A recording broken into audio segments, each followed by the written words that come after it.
বিয়ের ১ মাসের মাথায় আমার চাচী শাশুড়ি আমাকে আড়ালে নিয়ে ডেকে জিজ্ঞেস করল, "তোমার শাশুড়ি তোমার সাথে কেমন ব্যবহার করে?" আমি উত্তরেও বললাম যে আমার শাশুড়ির মতো এমন শাশুড়ি আর হয় না। এমন শাশুড়ি পাওয়া ভাগ্যের ব্যাপার।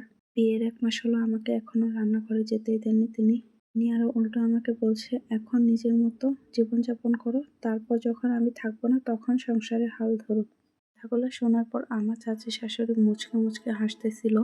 আমি মনে মনে ভাবতেছিলাম কেন তিনি বারবার হাসতেছিলেন। তিনি হঠাৎ বলে উঠলেন, "তাহলে তুমি তোমার শাশুড়িকে এখনো চিনতে পারোনি? তোমার শাশুড়ি হচ্ছে ১ নাম্বার মিনিমুখো।" আমি অবাক হয়ে জিজ্ঞেস করলাম যে মিনিমুখো আবার কি? তখন তিনি উত্তরে বলেন, "তুমি তোমার শাশুড়িকে এখনো চিনতে পারোনি? সময় হলে সে তোমাকে জ্বালিয়ে মারবে। তার লোভ এই জায়গায় না, তার লোভ অন্য জায়গায়। তোমাকে হাত করে সে একটা ফায়দা হাসিল করবে।" তখন আমি চাচী শাশুড়িকে জিজ্ঞেস করলাম, "কি ফায়দা হাসিল করবে?"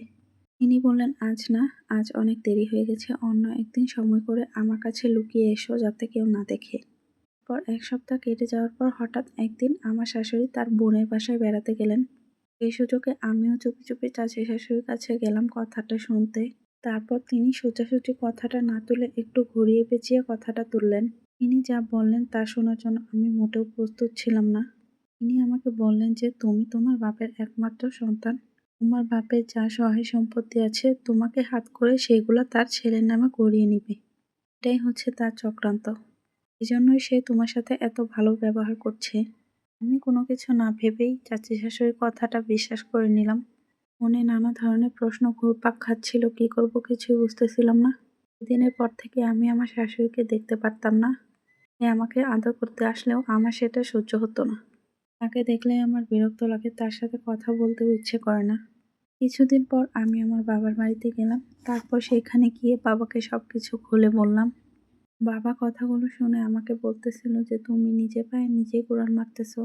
নিজের সর্বনাশ নিজেই করতেছো, নিজের সংসারে অশান্তি ডেকে নিয়ে আসতেছো।" তখন আমি বাবাকে বললাম, "আমি কি করেছি? আমার কি কিছু করার আছে?" তখন বাবা আমাকে বলল যে, "এই যে তুমি তৃতীয় পক্ষের কথা কানে নিচ্ছ, এইটা কি ঠিক হচ্ছে?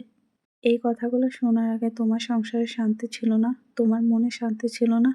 হ্যাঁ বাবা, এই কথাগুলো শোনার পরে আমার মনে অশান্তি শুরু হয়। আমি আমার শাশুড়িকে এক চোখেও দেখতে পারি না। শাশুড়িকে দেখলেই আমার মেজাজ গরম হয়ে যায়। তিনি যখন আদর করেন তখন তো আরো বেশি খারাপ লাগে। "মা, আমি তোমার কখনো খারাপ চাই না। আমি খুব দেখে শুনে বুঝে এখানে তোমাকে বিয়ে দিয়েছি। তুমি অনেক ভাগ্য করে একটা শাশুড়ি পেয়েছো। তোমার শাশুড়ি পাওয়া অনেক ভাগ্যের ব্যাপার। তুমি এখন থেকে কোনো তৃতীয় পক্ষের কথা কান দেবে না। এটা আমাকে কথা দাও।" আমি আমার বাবার কথা মতোই চললাম। শ্বশুরবাড়িতে গেলাম। যাওয়ার ২ দিন পরেই আবার আমার চাচী শাশুড়ি আসলো। শাশুড়ির নামে এটা ওটা উল্টাপাল্টা কথা বলতেছিল। তখন আমি বললাম, "আপনার সাহস তো কম বড় না। আপনি আমার শাশুড়ির নামে উল্টাপাল্টা কথা বলতেছেন কেন?" এটা শুনে চাচী শাশুড়ি অবাক হয়ে গেল। তিনি মোটেও প্রস্তুত ছিল না। তারপর তিনি তার মতো কথা ঘুরিয়ে চলে গেলেন, আর আসলেন না এখানে।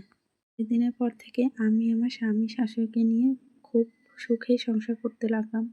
আমার একটা ফুটফুটে মেয়ে সন্তান হলো। তখন আমার শাশুড়ি আমার সবকিছু করে দিয়েছেন। আমাকে খাইয়ে দেওয়া, বাবুকে গোসল করানো, আমাকে গোসলে সাহায্য করা সবকিছুই শাশুড়ি মা দেখেছেন।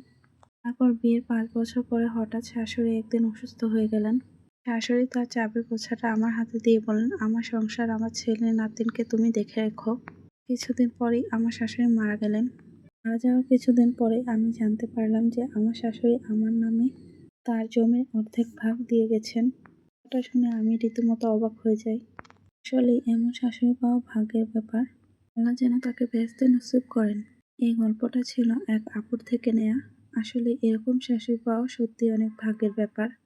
এরকম শাশুড়ি পাওয়া প্রত্যেকটা মেয়ের স্বপ্ন। এরকম শাশুড়ির জন্য প্রত্যেকেরই হয়। এটাই কামনা রইল। আল্লাহ হাফেজ সবাইকে।